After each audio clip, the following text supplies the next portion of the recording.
Qué bendición poder verles y saludarles, hermanos. Es un privilegio muy lindo poder compartir nuevamente con ustedes. Este es el quinto curso de nuestra diplomatura en ministro de culto y este es el curso de homilética bíblica. Espero en Dios que sea de mucha bendición para todos nosotros. Comenzando, ve usted acá en la presentación una breve descripción de lo que es la homilética bíblica. La homilética es el arte y la ciencia de predicar para comunicar el mensaje de la palabra de Dios. Hoy veremos algunos conceptos que nos van a ayudar a tener un mejor entendimiento de lo que es la homilética, ¿verdad? Pero tratando de entender el primer concepto dado en relación a la homilética bíblica, el arte y la ciencia de predicar, podemos decir que es arte porque se necesita de características, cualidades para poder desarrollar de buena manera la predicación bíblica. Es ciencia porque utilizamos métodos, herramientas para poder realizar de mejor manera esa comunicación del mensaje de la palabra de Dios y para que pueda ser bien retenida por el pueblo de Dios. Esta es la homilética bíblica, entonces. De eso se trata la homilética bíblica. Entonces, tratemos la manera de comenzar a entender algunos conceptos importantes en relación a la homilética. Eh, Como ustedes conocen, trato de la manera que la mayor parte de lo que yo estoy hablando está en la presentación para que no tenga que andar corriendo usted en andar haciendo notas, sino que lo pueda ver ahí y cuando yo le traslade a usted las presentaciones, usted las pueda tener también y las pueda guardar en cualquiera de sus dispositivos, perdón. Y comenzaremos tratando la manera de poder entender el significado. Quiero aclarar que en esta primer clase estaremos viendo conceptos, estaremos entendiendo un poco de la homilética y terminaremos la noche de hoy tratando de hacer conciencia de el porqué de la homilética y por qué la necesidad de la homilética. Las próximas clases nos sumergiremos más en la homilética y aprenderemos a poder desarrollar sermones temáticos, sermones textuales, sermones expositivos, la relación de los bosquejos y todo eso. Pero hoy será como una clase introductoria, en donde trataremos de entender ciertos conceptos y también veremos la necesidad de la homilética, porque es necesaria la homilética como tal. Y entonces comenzaremos con esto, la homilética, el significado y su uso. ¿A qué nos referimos cuando hablamos de homilética? ¿Verdad?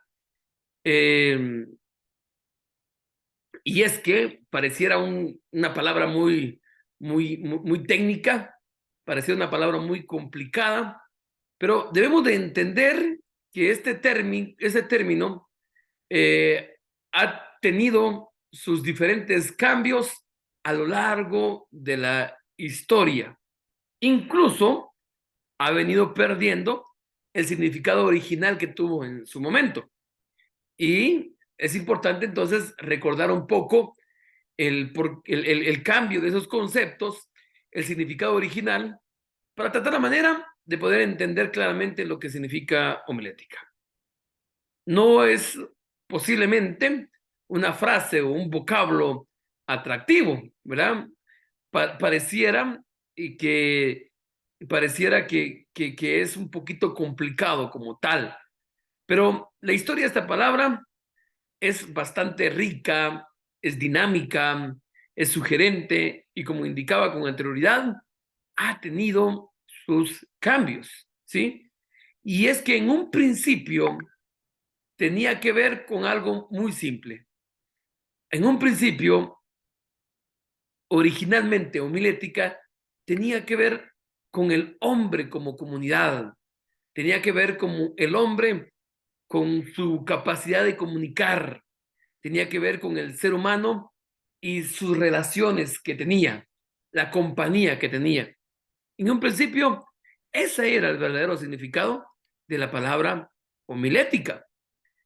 Es la copia exacta de la palabra griega homilia, ¿sí? Hay que decir algo. La palabra homilética no es propia y no es originada exactamente en el mundo bíblico, sino que la utilizó el gran poeta Homero y la utilizó como una palabra griega, repito nuevamente, homilia, para describir las relaciones humanas, con el trato que tenía con sus semejantes, con el trato social, eso de tener compañía y poder comunicar con otros, ¿sí? Ustedes saben que cuando nosotros tenemos compañía, tenemos relación con otras personas, hablamos, platicamos, conversamos, compartimos. De eso trata la homilética, de la comunicación, ¿verdad? De la conversación, de lo que hablamos, de lo que compartimos. Esos sentidos también son utilizados en la Biblia misma. Eh, es utilizado por Pablo, por ejemplo, en 1 Corintios capítulo 15, versículo 33, en donde dice, las malas compañías, esa palabra en español de compañía, en el original griego es homilia. Las malas compañías corrompen las buenas costumbres. Esa homilia es, es lo que origina la palabra homilética que tenemos ahora y la traduce el apóstol Pablo como compañías. También Lucas la utiliza cuando escribe Hechos, especialmente el capítulo 24, versículo 26, donde dice, Félix esperaba también que se le diera algún dinero de parte de Pablo y por eso lo hacía venir con frecuencia y hablaba. Esa palabra hablaba es homilei en griego original, con él. Entonces, la palabra homilética proviene de la palabra griega homilia, que tiene que ver con la comunicación con nuestros semejantes, con las personas que tenemos compañía. A eso se refería en su momento la palabra homilia. De eso trata. Con el transcurso del tiempo, el adjetivo homiléticos, o sea que es una variante de la palabra homilias, comenzó a tener un significado distinto y pasó a significar reunión. Y en su momento pasó a significar conversación. Conversación, ¿verdad? Este es el utilizado por Pablo ante el gobernador Félix y su esposa Drusila, que era judía, cuando fue invitada a hablar de su fe en Hechos capítulo 24-25, en donde habla de que él comenzó a disertar. Entonces ahí está utilizando ese adjetivo de homiléticos. Él está disertando, él está dando una exposición, él está hablando, ¿verdad? Lo mismo se repite en Troas, en relación de nuevo a la predicación de Pablo. Dirige a los creyentes cuando dice que él habló, o sea, homilesas, habló. Entonces, la palabra homilética viene de eso, viene de la comunicación que cada uno de nosotros ejerce, tiene con sus semejantes. Y entonces pasó a significar homilia y pasó en su momento al latín para designar fundamentalmente la predicación cristiana desde un acto litúrgico. Tuvo sus variantes y en algún momento pasó a significar la predicación cristiana dentro de un acto litúrgico, esa comunicación. Según el diccionario de la Real Academia Española, actualmente, homilética significa razonamiento o plática para explicar al pueblo las materias de religión. Algo similar va a encontrar usted si busca en el diccionario. Tertuliano y Justino Mártir nos dicen que la práctica común en las iglesias del norte de África y Asia eran reunirse para leer las sagradas escrituras y cuando las circunstancias lo permiten, amonestarse unos a otros, ¿verdad? Entonces, estos discursos sagrados establecen nuestra fe, la fe del cual nosotros creemos. Entonces, el uso del término homilética se institucionó a partir del siglo XVII, ¿sí? Para designar una rama de la teología que tiene que ver con el arte de la predicación.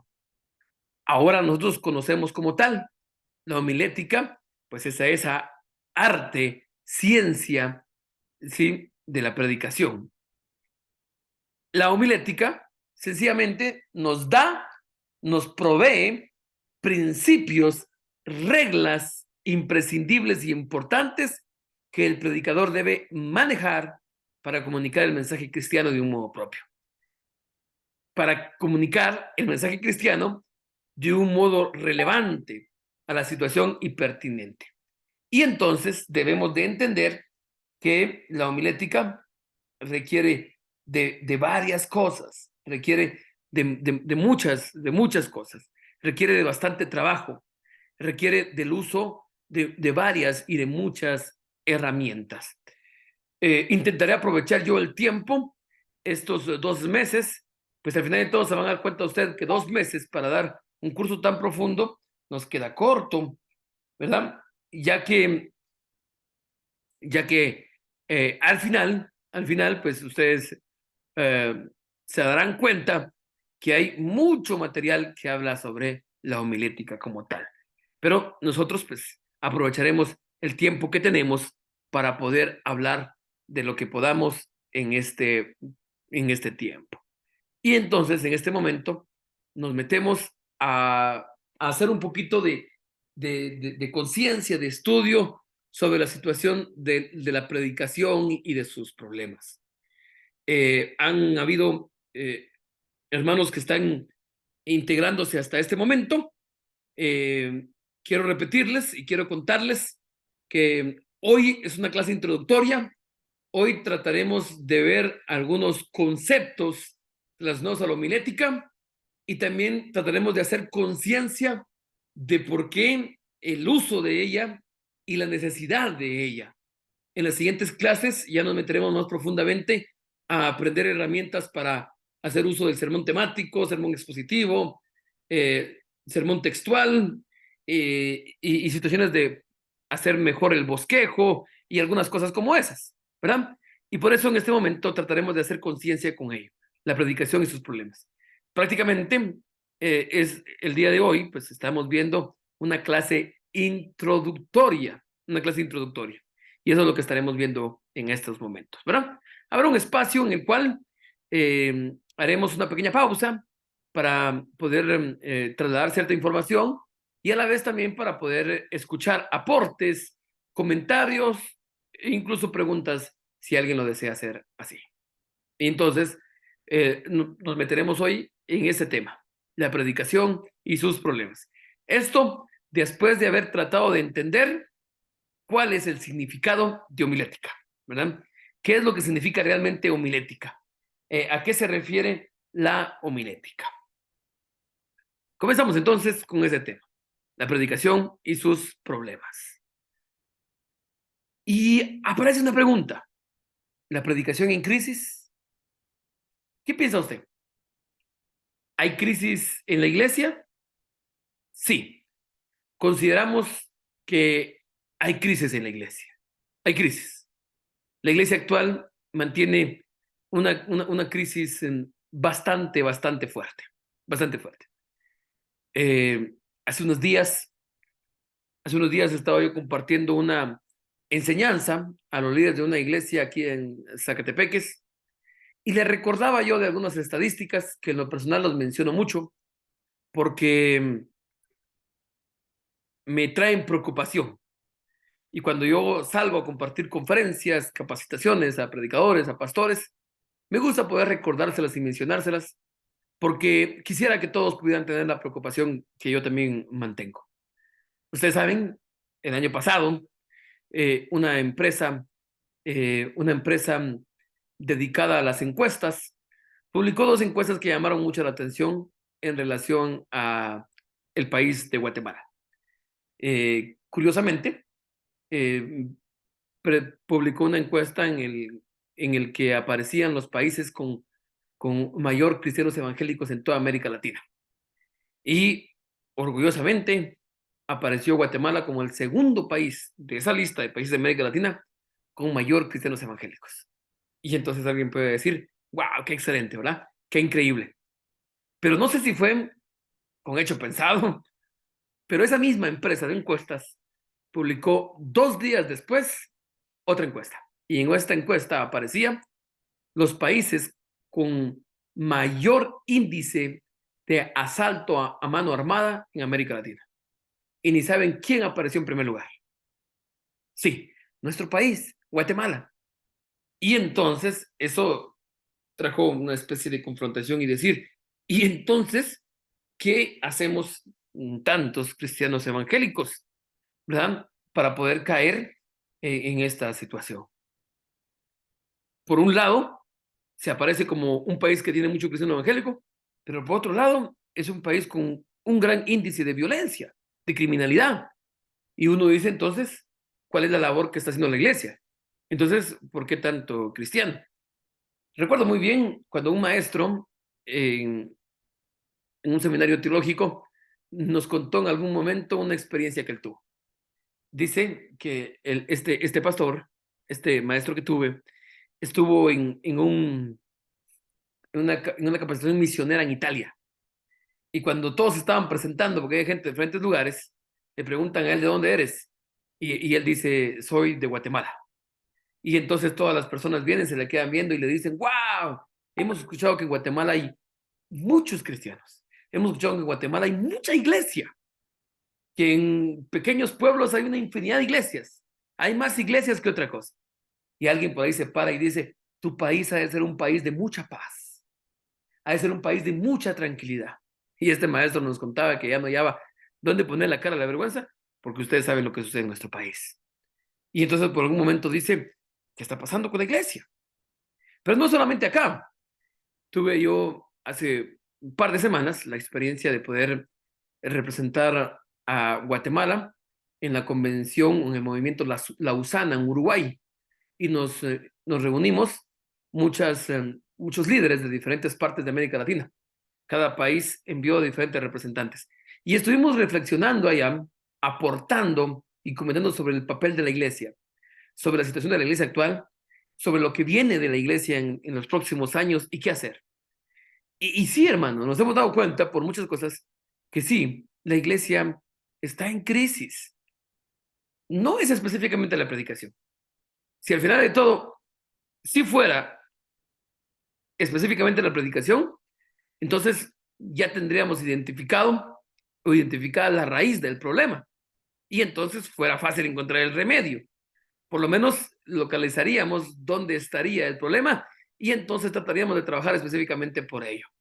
La crisis es un poquito más profunda en nuestro otro lugar. Es una crisis recurrente del mundo moderno. Creo que ustedes han escuchado y se han dado cuenta donde se inició el movimiento evangélico en Europa. Hay una crisis. Hay países que ya se han declarado incluso 100% ateos. Hay lugares en Europa en el que ahora aquellos lugares que fueron las primeras iglesias evangélicas han vendido esos lugares para otras cosas porque ya no hay iglesias, ¿verdad? Es increíble la crisis en que estamos. Es una crisis recurrente del mundo moderno y está afectando la totalidad de la cosmovisión cristiana. Y cada vez hay menos personas que confían en la religión como tal. Hay una crisis de religión. Debemos nosotros de poder darnos cuenta de ello. Si usted no ha podido abrir sus ojos, es porque de pronto no ha podido darse cuenta de lo que sucede. Pero créame que sí, hay una crisis en la cual tenemos que ver. Escuchaba una estadística que decía que vivimos en un tiempo en el que cada vez que un joven se aleja de la iglesia, se aleja para no regresar. Vivimos en un tiempo que está atentando la adolescencia y la juventud. Y entonces hay crisis en la iglesia. Sí hay en varios sentidos. Es un hecho innegable que hay. La predicación también es parte de la problemática. No es solamente la predicación, pero también es parte de ella. Hace algún tiempo, en el siglo XIX, fue conocido como el siglo de oro de la predicación evangélica en el mundo anglosajón, específicamente en cierta parte de Europa. En ese momento, si yo les pregunto a ustedes y les digo, ¿qué es lo que más recurren las personas en la actualidad?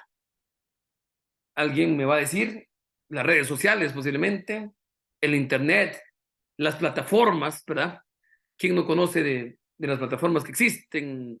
Netflix, HBO, y tantas que hay. Pero en el siglo XVIII era el siglo de oro de la predicación. Así como dice el profesor David Nelson, los victorianos disfrutaban de los sermones, les gustaba leerlos, ¿sí? Lo leían en gran manera, pero era mejor beberlos escuchándolos.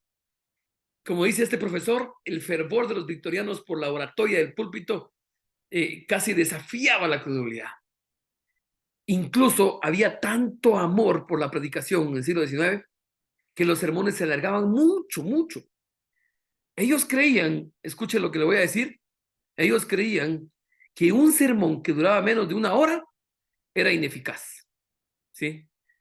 Ellos pensaban que en menos tiempo era imposible explicar los textos de las escrituras.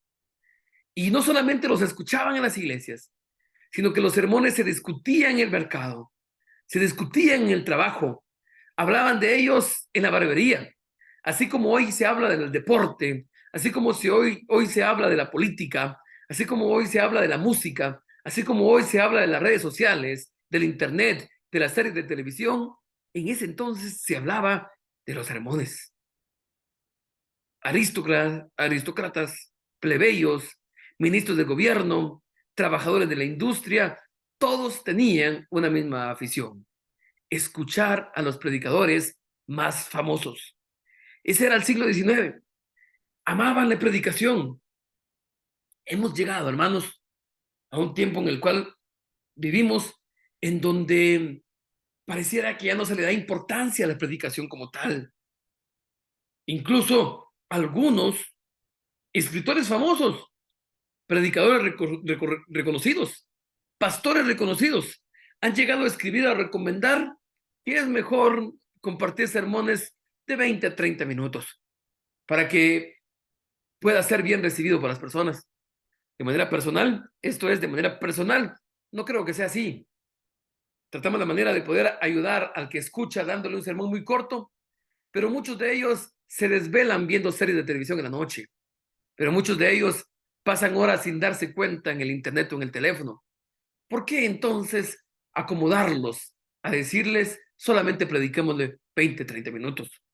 En ese entonces, en el siglo XIX, los sermones se alargaban tanto que creían que un sermón que duraba menos de una hora era ineficaz, no tenía la eficacia como tal. Vivimos en un tiempo en el cual la iglesia tiene una crisis muy grande. Y sí, una de ellas es la predicación. El sermón, lastimosamente, se ha convertido en el blanco de las críticas de los que lo critican como una práctica anacrónica, como una práctica antigua, ¿sí? La han desplazado. La iglesia le ha quitado el lugar que en un momento tenía. Le han quitado su posición prominente. Y en su lugar ahora han propuesto ciertas maneras de culto eh, con mayor participación de los fieles, ¿sí? Recuerdo un momento estar platicando con un misionero que había tenido cierto trabajo en área de África. Vino y estábamos platicando y de repente me da un consejo y me dice: Manolo, te doy un consejo. ¿Querés mantener viva tu iglesia? ¿Querés mantener a tu iglesia alegre? ¿Sí? Dale tiempo de alabanza de 1 hora y media y prediquen 10 a 15 minutos, me dice. Y entonces yo vengo y le digo: gracias, misionero, respeto su comentario, pero no lo comparto. No es que esté mal mucho tiempo de alabanza, está bien, pero tampoco quitarle el lugar prominente que la predicación debería tener. Recuerdo muy bien una anécdota que tuve. Cuando estaba estudiando en un seminario, los días sábado, recuerdo que un sábado un amigo mío viene y me cuenta lo siguiente. Y me dice: fíjate, me dice, el domingo pasado tenía mucha necesidad de escuchar palabra de Dios. Acudí el domingo a la iglesia con la necesidad de llenarme de la palabra. Y cuando llego al culto, alaban, le dan el tiempo de alabanza, venía la adoración, vino las ofrendas, y antes de la predicación le dan el tiempo a los anuncios. Están recaudando fondos en mi iglesia para la construcción y entonces los anuncios se alargaron. Casi hora y media de anuncios en relación a el plan para recaudar fondos en la construcción. Después de los anuncios, el pastor se para y dice, lo siento hermanos, ya no hay tiempo en la predicación. Y entonces él me dice, yo regresé a mi casa muy triste porque yo hubiera querido escuchar palabra de Dios. Hermanos, esto no es algo que solamente a este amigo mío le pudo haber sucedido. Tristemente le sucede a muchos en la actualidad, a muchos en el cual le han quitado ese lugar prominente que debe tener la predicación en la iglesia. El testimonio evangélico se desplaza de la proclamación a la acción social y actividades de los creyentes en medio de la sociedad. Muchos creen que debe de haber más hechos y menos palabras. Hay muchos que asisten a los cultos, pero lo hacen sin esperar nada del sermón. No están expectantes respecto a lo que pueden escuchar de la palabra. Esperan más de otras cosas, quieren hacer más cosas, pero no le dan la importancia de vida. Están contagiados por esa mentalidad que poco a poco va invadiendo todo y todo y todo. Y triste y lastimosamente, el mismo predicador deja de considerar a la predicación, a la palabra de Dios, como la comunicación del reino. Y se deja llevar por esa rutina que tiene el mundo y entonces se deja llegar por las demandas momentáneas de la congregación y no le da el tiempo necesario a la predicación.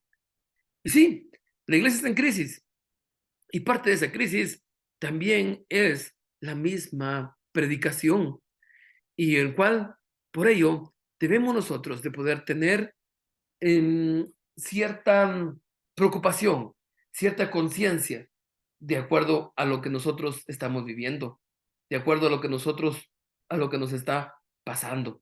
Debe de haber cierta preocupación por cada una de nosotros y eso es lo que debe de existir a nosotros. Después de haber entendido, después de habernos dado cuenta de ello y poder meditar y hacer conciencia de la crisis en que está pasando la iglesia, tenemos que darnos cuenta de lo siguiente. La culpa no siempre es de los ministros, de los líderes, de la iglesia misma, sino la misma formación que tiene el predicador. Existen muchas instituciones bíblicas, seminarios, universidades, pero tristemente muchos de ellos existen con profesores que tienen muy poca o nula actividad pastoral, solamente con conocimiento teológico, con teoría, conocimiento, pero muy poca o nula actividad pastoral. Y entonces se dejan arrastrar por la corriente del escepticismo. Y entonces dedican casi todo su esfuerzo a teoría, a un temario más académico, a un temario más intelectual. Exponen, exponen una cultura superior, pero no se esfuerzan por poder desarrollar mejores predicadores, gente que se esfuercen por entender que hay una necesidad urgente de una mejor predicación. El resultado no puede ser más desastroso. El púlpito, y cuando hablamos del púlpito, no hablamos específicamente del mueble en sí, sino hablamos del lugar en donde se expone la predicación como tal, recibe una atención pobre en los seminarios, en las universidades, en las academias, ¿sí? Es totalmente desplazado del mobiliario de la iglesia. Tristemente, las estadísticas, los estudios, la experiencia enseña que muchos colegios, muchas instituciones bíblicas y seminarios teológicos han olvidado que son instituciones que existen para el servicio de la iglesia, cuya labor académica es un medio y no un fin mismo. Y entonces ese daño también se da en en la propia iglesia, en el propio seminario, en los propios colegios, universidades cristianas que existen, porque no le dan el lugar adecuado a la predicación como tal. James Black, un ministro escocés, trabajando en la facultad del seminario de Richmond, Virginia, hace algún tiempo, dijo lo siguiente a sus alumnos: ustedes no están aquí, Ustedes no están aquí tanto para adquirir conocimiento, están aquí para adquirirlo y ponerlo en acción en la predicación.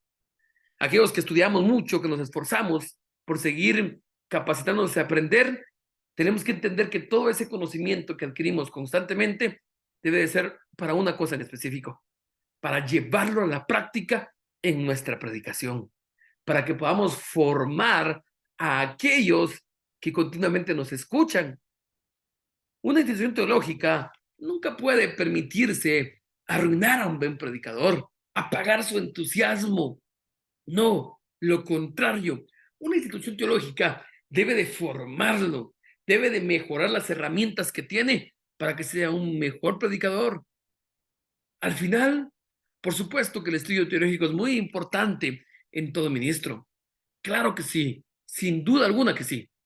No estamos en esa clase, no es esa temática de hablar de teología como tal, pero ya en otras clases nos hemos dado cuenta y hemos estudiado cuál es la verdadera razón de la teología.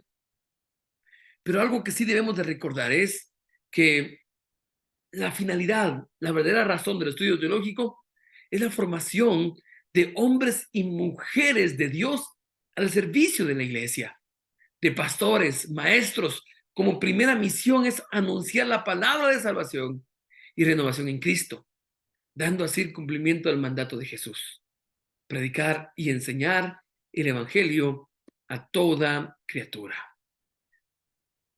Es necesario entonces que el predicador pueda tener o pueda darle todo el mucho tiempo, una prioridad necesaria, una prioridad específica a su formación. El predicador debe de formarse. El predicador debe de seguir capacitándose como tal. Por eso, aprovecho para poder felicitarle a usted, querido hermano, por poder estar capacitándose, seguir estas clases y poder seguir capacitándose para poder ser un mejor predicador. Sin duda alguna, usted está invirtiendo su tiempo para poder desarrollar de mejor manera su ministerio. Y debemos de seguir haciéndolo. Gracias a Dios, existen actualmente muchas herramientas que nos van a ayudar a capacitarnos mejor. Si no tiene la oportunidad de recibir educación formal en una institución teológica, pues gracias a Dios hay muchos libros escritos para que usted pueda desarrollar mejor su ministerio.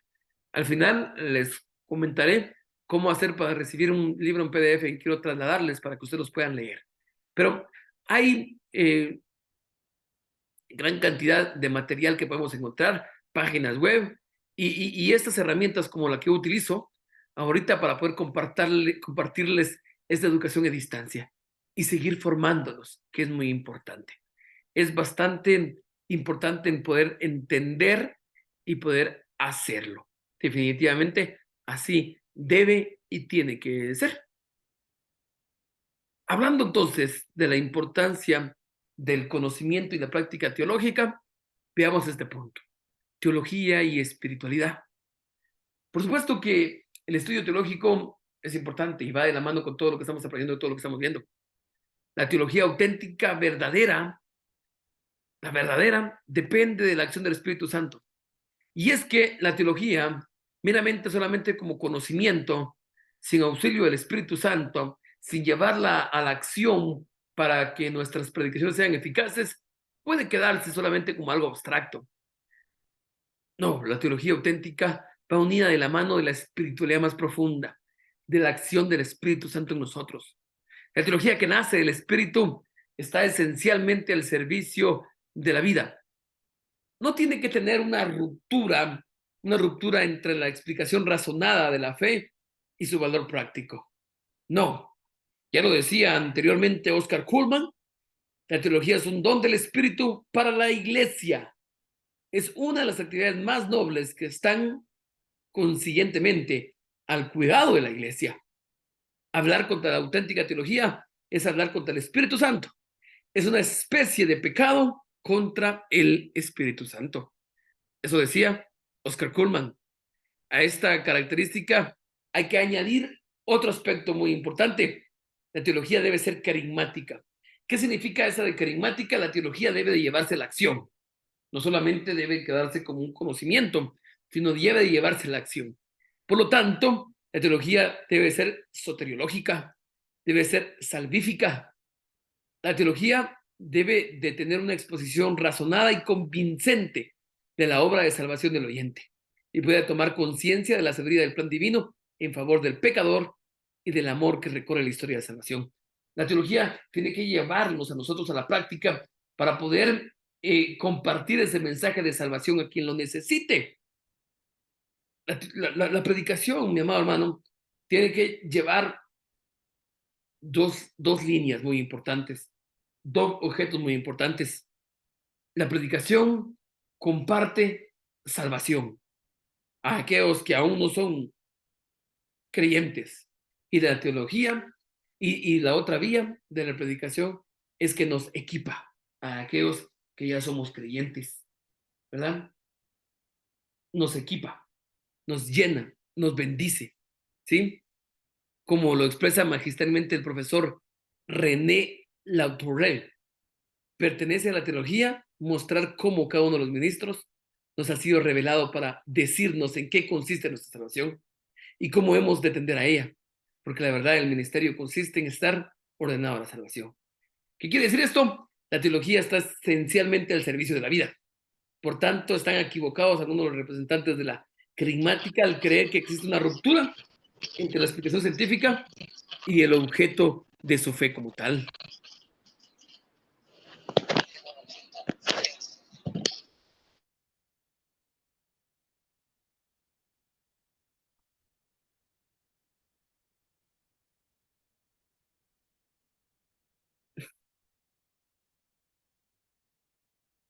Esto, o por qué estamos platicando de esto.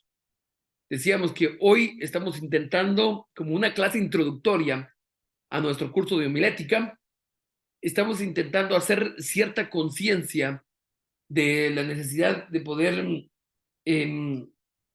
hacer uso de la homilética. Y entonces tenemos que entender que vamos a predicar con vistas a un resultado. ¿Sí? Tiende el fin práctico de arrancar una decisión. Vamos a predicar intentando hacer que las personas tomen una decisión. ¿Cuál es esa decisión? La salvación del alma y todo lo que tiene que ver con la edificación de una vida consagrada a Dios y a su reino. Si no fuese así, la predicación caería en solamente un formalismo cultural, en una obligación religiosa de cada domingo. Tiene que ser más que eso. Segunda de Timoteo 3:5 dice, apariencia de piedad sin convicción de eficacia.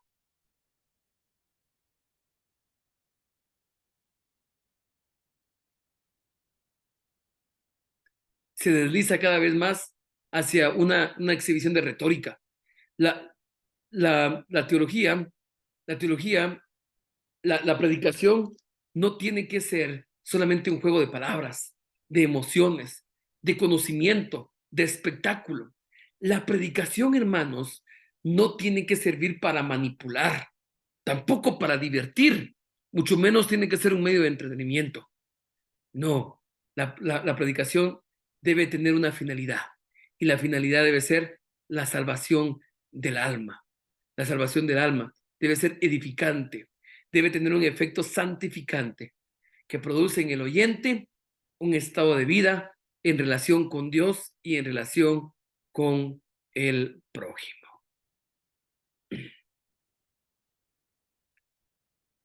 Vamos a poder hacer una pausa en este momento. Voy a hacer una pequeña pausa. En ese tiempo podemos contestar algunas preguntas. Quiero dar cierta información y entonces vamos a aprovechar para hacer una pequeñita pausa ahora mismo.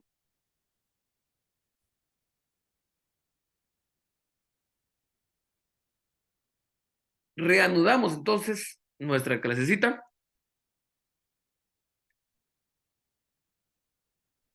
Hermano, no sé si me da una participación.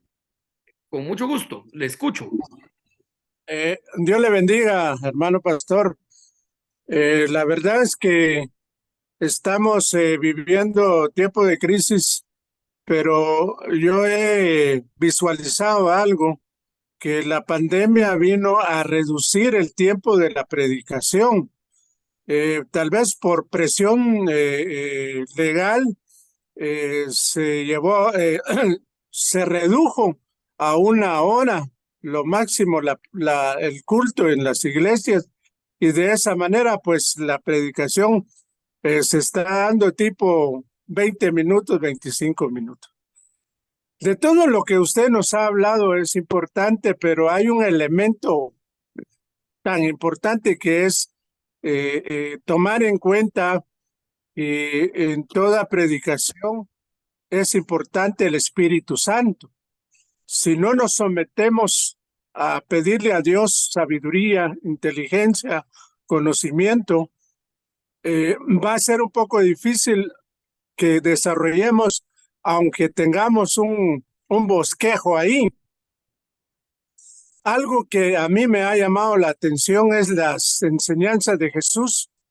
Él usó muchas parábolas y actualmente pues para mí es una mediación pedagógica la que se debe de usar, porque muchas veces hay hermanos que predican y entran con el machete bien afilado, no analizan contexto, ni dan ni siquiera una forma de entender la palabra del Señor ilustrativamente.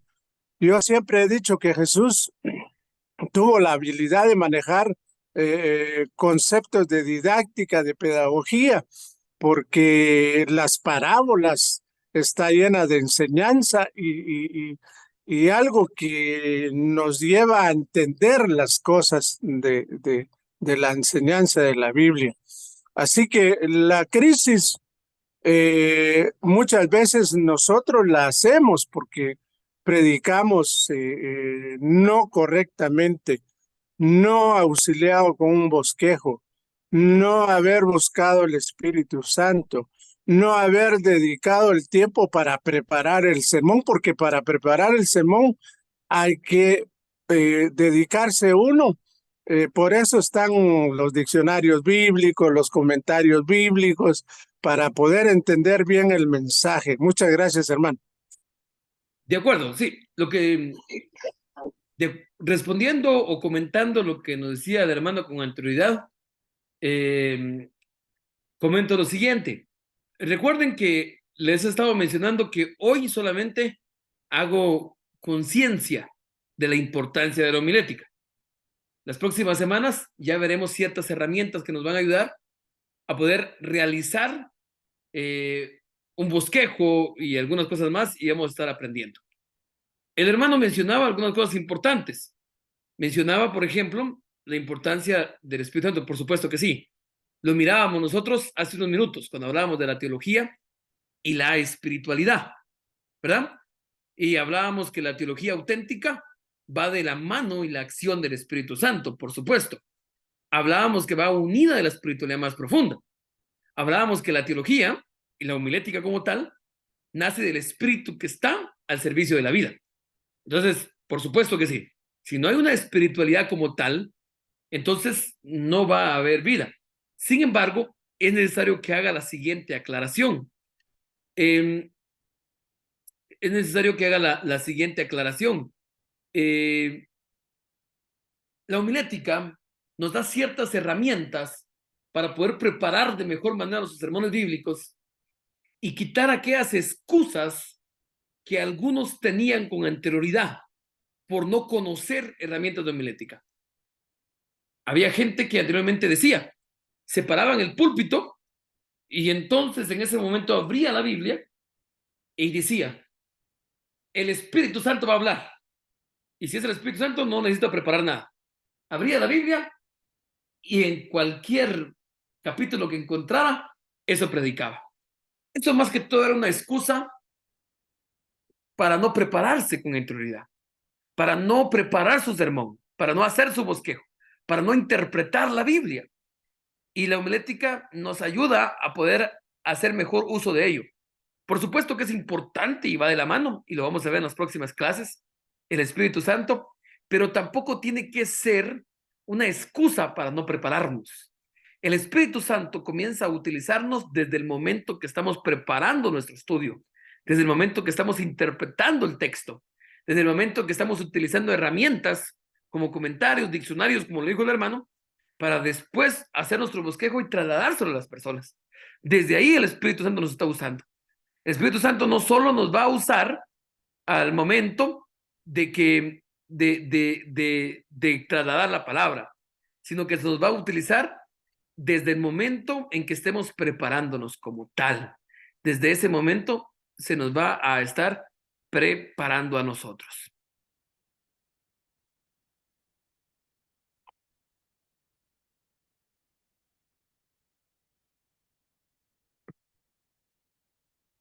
Debemos de darle mucha importancia al púlpito, ¿sí? Debemos de darle mucha importancia al púlpito como tal.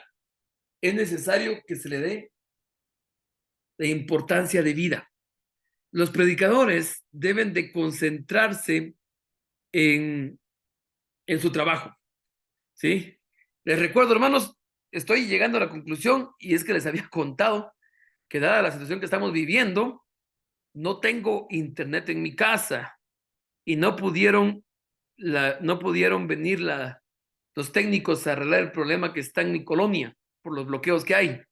Estoy utilizando los datos de mi teléfono y conforme pase el tiempo se van a acabar los datos y la señal va a ser inestable. Así que si no me escucho bien, posiblemente sea por eso. Los predicadores tienen que concentrarse en su trabajo, en aquello que les es propio, que les es natural, que tienen que tomar muy en serio. Los predicadores tienen que tomar en serio la exposición y la comunicación del mensaje. Pues mediante la predicación de la palabra se repite esa multiplicación de los panes y los peces que se tenían en ese momento. Los predicadores deben de acoger con confianza la responsabilidad de la palabra de Dios para darla a otros, para cumplir la misión de Jesús que nos encomendó a nosotros. En la Biblia encontramos mandatos de Jesucristo que nos dicen, dadle vosotros de comer. El púlpito es el medio que tenemos nosotros para poder darles esa comida espiritual. Es el medio ordinario para la distribución extraordinaria del pan de vida. Es un grave error quitarle la centralidad del púlpito. Es un grave error quitarle la prioridad a la predicación. El hermano con anterior nos decía, hay iglesias que se acostumbraron y ahora le dan un tiempo de 20 minutos a la predicación. Creo yo, sin duda alguna, que puede ser un error bastante grave. A la importancia del púlpito le corresponde también la importancia de la formación que le ocupa a la persona. Y es que debe de haber una mejor preparación, ¿sí? De la mente, del alma, del corazón. Ya lo dice 2 de Timoteo capítulo 2, versículo 15, ¿verdad? La palabra dicha a tiempo, cuán buena es, dice Proverbios 15, 23. El púlpito es la parte más importante de la iglesia y no debería de tolerarse ninguna opinión a rebajar esa importancia. Así como eran celosos los judíos del Santo Templo, los cristianos debiéramos de ser celosos del púlpito y de quien lo ocupa y de cómo se predica. La percepción que la gente tiene del púlpito indica el grado de valoración del mensaje predicado. De modo que la crisis del púlpito es un síntoma más bien de la crisis del predicador que de la teología de la iglesia. La predicación debe de tener su prioridad, por supuesto que sí. Debido a su importancia, tristemente el púlpito ha sido abusado. Tristemente el púlpito ha sido desprestigiado. Ya no se impone respeto. Lastimosamente, ahora incluso es hasta un objeto de desconfianza, porque muchas personas ambiciosas lo han utilizado ahora para, para, para sus fines ambiciosos, para sus fines egoístas.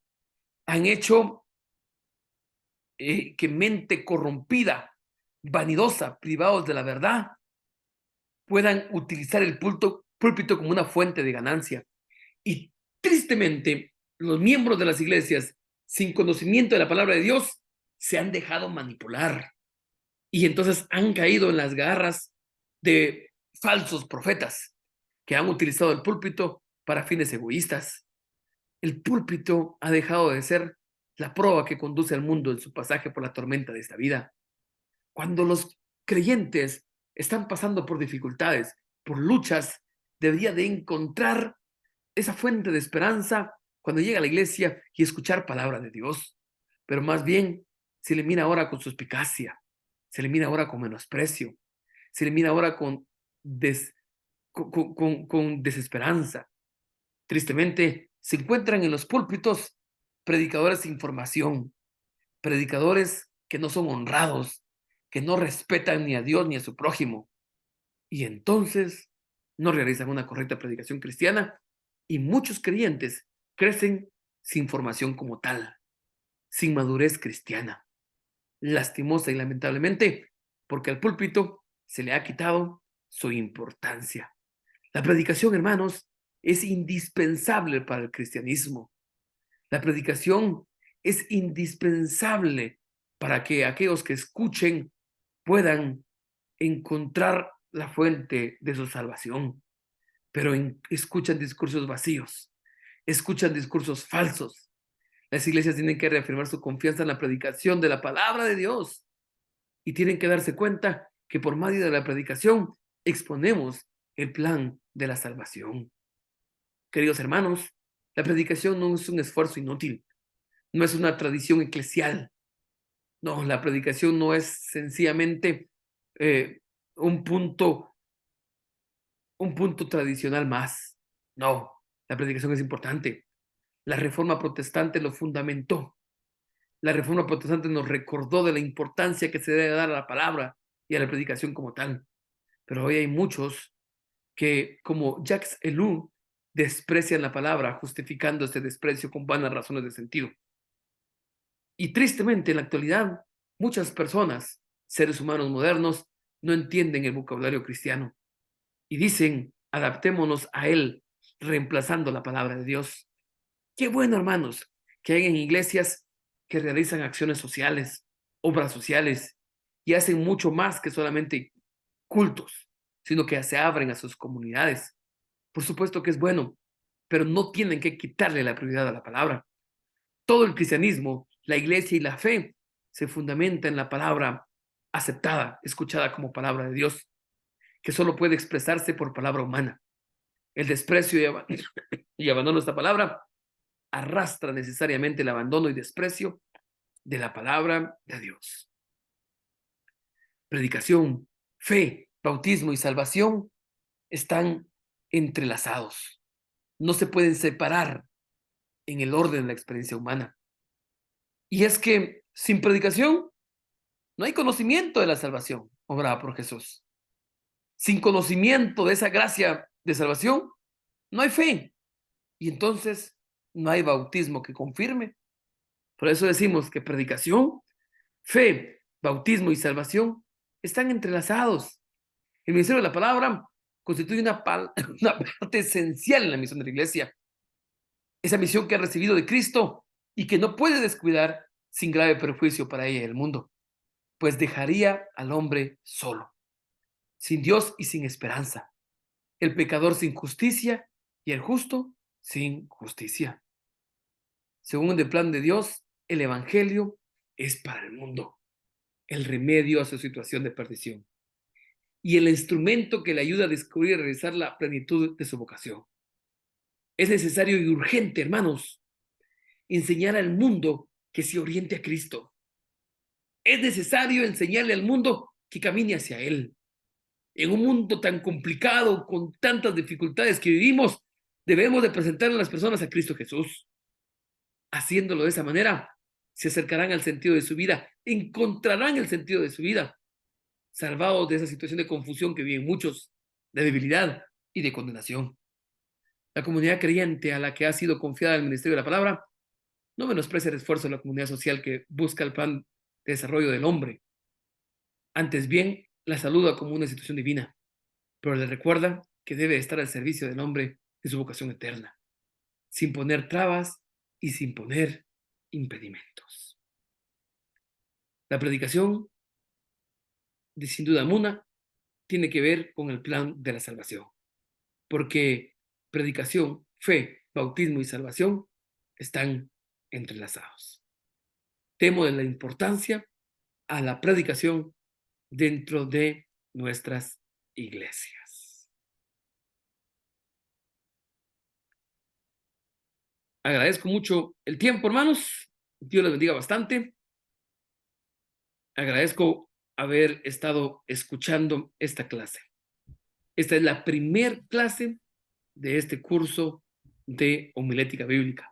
Espero que tengamos una aventura bien linda y aprendamos mucho con relación a este curso que estamos comenzando a ver.